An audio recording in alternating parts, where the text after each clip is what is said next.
Hello, welcome to or back to my channel. My name is Stevie. This is Stevie Reads. And if this little angle and setup, me in this outfit, looks familiar, I did barely just finish my most recent video where I read 2024 releases and I just needed to jump right into my next one. So yes, I just barely did the outro. And now I am moving on to a brand new book, a brand new video. This is the first time that I'm just reading one book in a video, so hopefully this goes over good. I do want to be spoiler free, but as you know from the title, I'm going to be reading Rebecca by Daphne du Maurier, this gorgeous, stunning classic. I have wanted to read this book for a while now, but it is just calling out to me this year. I read my first classic a couple of weeks ago, The Blue Castle by L.M. Montgomery. It was a gorgeous 5-star and it just gave me that classic bug. I want to read this book before the new year. I've just heard so many amazing things. It was also a book club book for Chloe's Patreon. I'll link her down below, Chloe Bunny, but she read this a couple of months ago and I wanted to read along, but life was just too crazy. I was filming other videos, and also I just saw a video the other day as well of Whitney from Witty Novels. She just picked this book up on a whim in like one of her most recent videos and read it in like 2 days, I think, and she's not really a mystery thriller girly, so I was really shocked by that, but she ended up really loving it. So I've just seen it around, I've been wanting to reach for it, it just feels like the perfect time. So Rebecca, what is this about? From what I know, we are following our main character. She is nameless. I don't know what aspect that's going to play on the story, but I find that to be cool. Our main character, I know she's a woman, she was working as a paid companion to an elderly lady. She meets a handsome widower named Maxim D. Winter. He proposes to our main character, surprised by it, but she accepts it, and she's whisked off to his Manderley estate. But it ends with the friendless young bride soon comes to realize that she barely knows her husband at all. And in every corner of every room, she is haunted by the presence of his beautiful first wife, Rebecca. And I do want to keep this video spoiler free, just so, you know, I can talk to you about my feelings. I will read some beautiful quotes that I find that aren't like spoilery to the story, but I know in here, like every thriller, there's a very big twist that changes the whole story. So I'm not going to talk about that, but I just want to read Rebecca with you, tell you my feelings. I am really hoping that I love this, and in every video I always read the first line with you. So let's read the first sentence. Chapter 1. Last night I dreamt I went to Manderley again. Ah, that is a gorgeous first line. Last night I dreamt I went to Manderley again. Yeah, I'm so excited for this. I am curious as to when it was published as well. It was first published in 1938.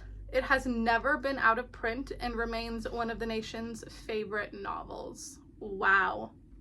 Never been out of print, and it was published in 1938. That is iconic. Love that for Miss Daphne. I am definitely going to get this started tonight, and I'll let you know when I have an update. Normally I always do a halfway point update, but that's when I have more than one book in a video. Like, I just want to bop on here when I have some feelings. Hello. It has been a while since I did the first clip for this video. That was on Monday morning, and it is currently Friday afternoon.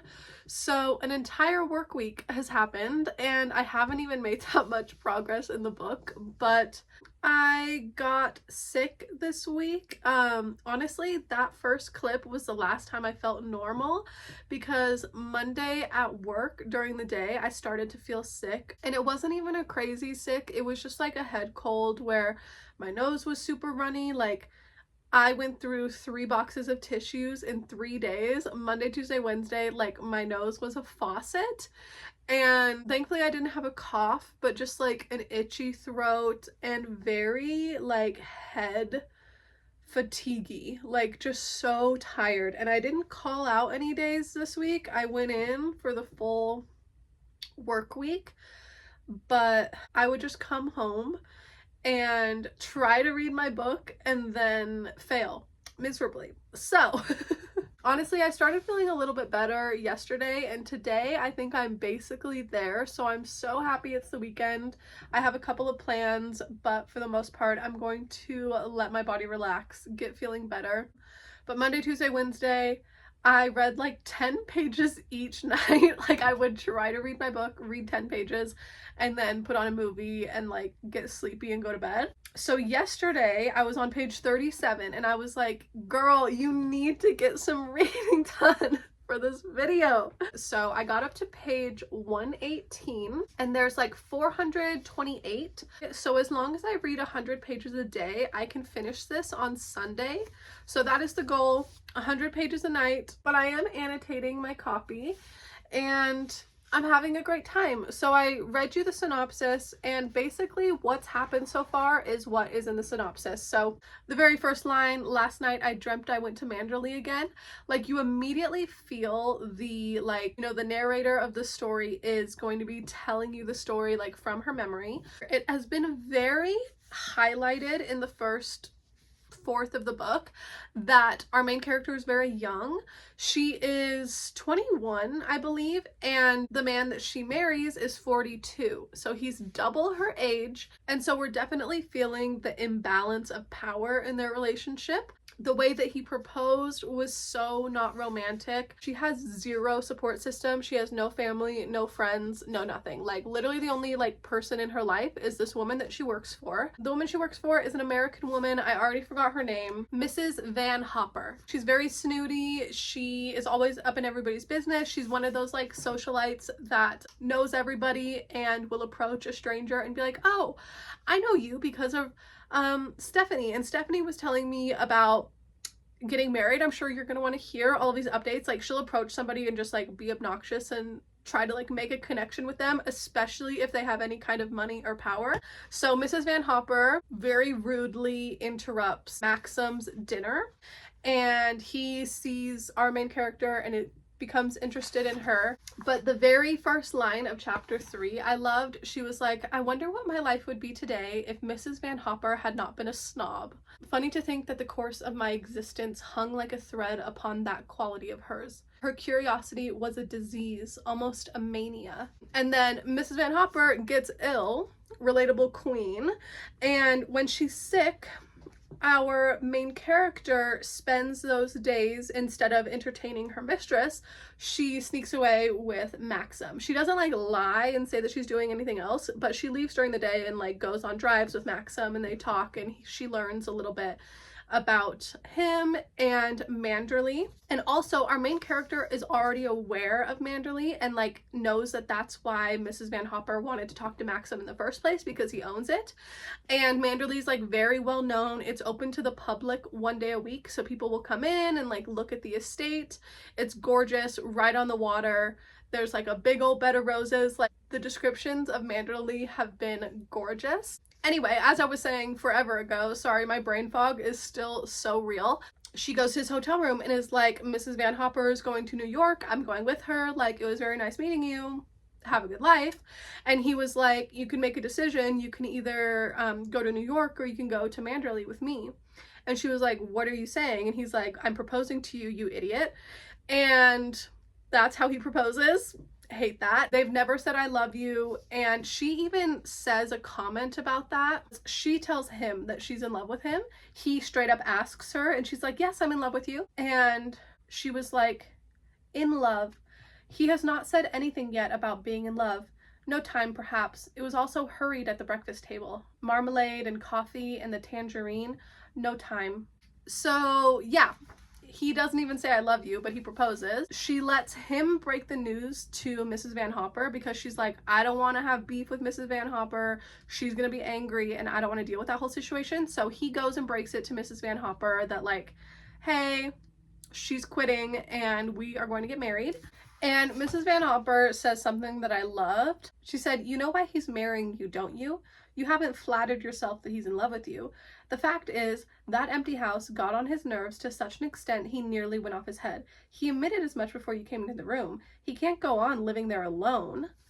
So even her boss, who she doesn't really care for all that much, is warning her like, you're not having any childish fantasies that he actually loves you, right? Like, he just doesn't want to manage that big estate alone, and he doesn't want to like be alone there, you know?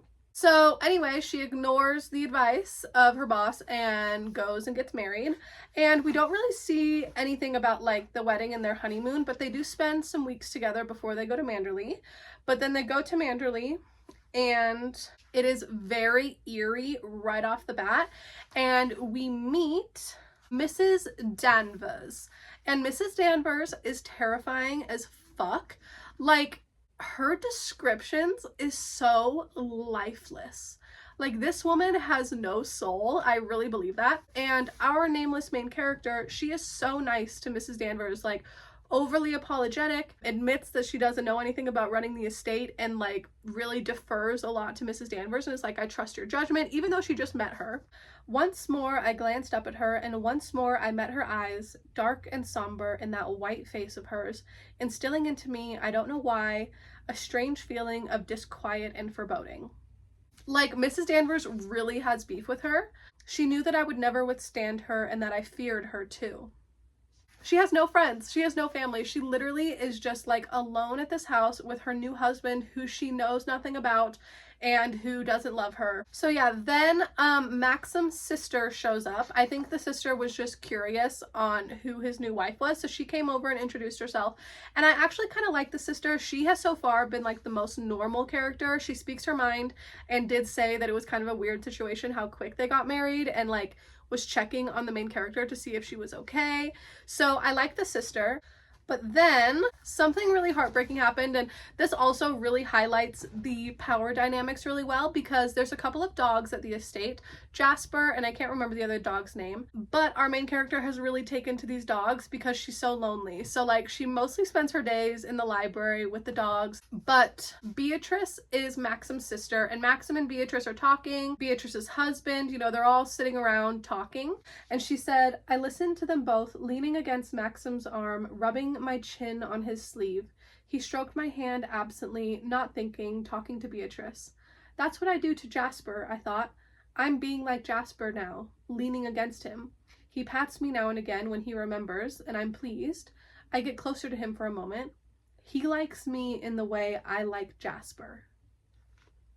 How fucked up is that? He likes me the way I like Jasper?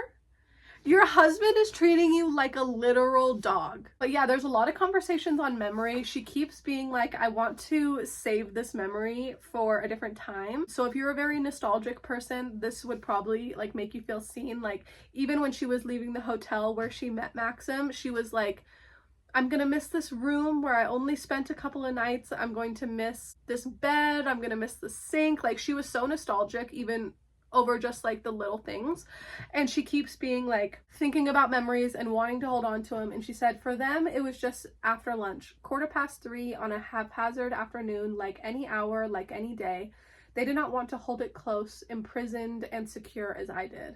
They were not afraid. Oh, and that's the general vibe that I'm getting. Like, our main character is not comfortable. She doesn't feel safe. She's afraid in her own home, which is like shitty to read about, but it's just the reality of the situation. Like, she doesn't know her husband. She doesn't know any of his family or any of the staff. All of the staff are acting so weird to her, and it's probably because they loved Rebecca. But yeah. So that is all that has happened in the first 118 pages, and this is probably the most spoilery I'm going to get. I will stop reading quotes from here on out. I just really am loving this writing. It's very readable for a classic, but everything that happened is what I told you in the synopsis. So I'm excited to get to new bits of this story. And I also saw that the movie Rebecca, I've never seen it. It came out in 2020, so just like 5 years ago now, but it is on Netflix. So if I read 100 pages a day, it'll be done by Sunday, and then hopefully Sunday night I can watch the movie and kind of see how they compare. I know that it's been 5 days and I barely read anything, but I am excited. I just needed to get feeling better. Hello, it is Saturday night. You're probably thinking that it is the next day, but it is actually a week and a day later. I started this video almost 2 weeks ago now. Monday will be 2 weeks, but when I bopped on here last time thinking that I was all better, Turns out I was about to get exponentially more sick. Whatever I had turned into some kind of like stomach flu. It was disgusting. Couldn't keep anything down, even like water. I was constantly nauseous. I felt like I just had like this big cramp in my stomach, and it just made me not want to read, not want to vlog, obviously. I was really just down for the count. Thankfully, my husband took care of me. I just sat on the couch and watched like wholesome TV to try to feel better. I was really, really, really sick, and today I am finally feeling like myself again. I did call out a couple of days into work, which sucks. And today I woke up, took a shower, just felt like a new person. Finally got back into my book, wanted to get back into this video. I am sorry I missed my Wednesday upload. I was so sad about that.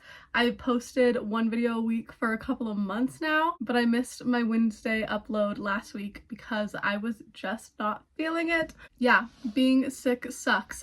Anyway, during the week I got a little bit of reading done.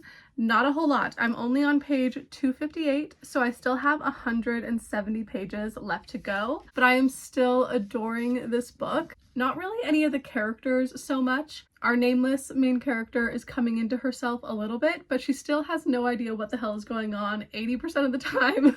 So we don't know what's going on, and it's being told like a memory, but she's just doing a lot of reflecting. She's also very meek, and the people in her life just treat her like a child. I've talked to you about Mrs. Danvers. She's only gotten creepier. Her husband, Maxim, hate him. Probably never hated a male character as much as I hate Maxim. Like, I want to punch Maxim in the face. He is the worst man in the world. Yeah, absolutely hate it. But the quotes are stunning. I'm annotating like a mad woman. And I don't think it would have taken me almost 2 weeks to read this book if I had been feeling healthy, but it is very nice that like when I felt in the mood to read, I would sit down and read a chapter and I could fall very easily into this story. It's very atmospheric. I can like vividly see the setting, which is not the case for all books for me, but the setting of Manderley, like, it's just so gothic, so eerie, kind of interesting because I've just been like trying to get into the Christmas spirit, like watching Christmas movies. Yesterday I was wrapping presents, and then when I sit down and I read my book, it's like dark, spooky. So I have 170 pages left and I'm very eager to continue. I just want to know what's going on. And I really want to see the movie. I have been in my movie era because I've been so sick. I've just been watching movies and trying not to die. So I want to finish Rebecca, watch the movie. The goal is still to finish this vlog tomorrow, just a week late. But I literally have not finished a book since Intermezzo, which was my last video, which is crazy for me. Been almost 2 weeks. Like, my husband's grandma came over today to visit, and I was talking to her about how I was sick and like I haven't finished a book that I didn't even feel good enough to read, and she was like, I'm so sorry, I didn't know you were that sick. She's like, you couldn't read? I was like, I know. But it's just because it was a stomach sick and like couldn't keep anything down, so then I was very dehydrated, so then I had a headache, so then I didn't want to read anything. It's just been very miserable, and I'm just elated that I'm feeling more like myself. So it's 8 o'clock right now. I've been going to bed at 9 like a grandma just because my body has needed so much rest to get over this. But I want to stay up a little bit later tonight. I want to read my book, and then tomorrow we got all the shopping done and everything today. So tomorrow I don't need to leave the house. I'm going to stay home, hopefully finish my book, and hopefully also have enough time to watch the movie too. Anyway, feeling better. Okay, next day, and I did end up finishing Rebecca. The ending was such a shock, and I also immediately got to watch Chloe's video, her like spoiler reactions, which was so fun. And even before watching it, I already agreed that it was a 4-star. It was just fun that that was her rating too, but it didn't feel like a full 5 for me. I liked the mystery, and it was surprising, like I didn't guess the big twist, but it was also left very open-ended. You know, all of the questions aren't answered, so kind of just left up in the air, but I'm so happy that I ended up finishing it. Almost took me a whole 2 weeks. Got it done. While it's still so fresh in my brain, I'm excited to watch the movie.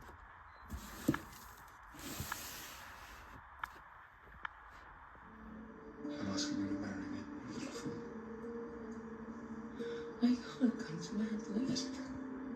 You said you wanted to see the book. Manderley is the best book.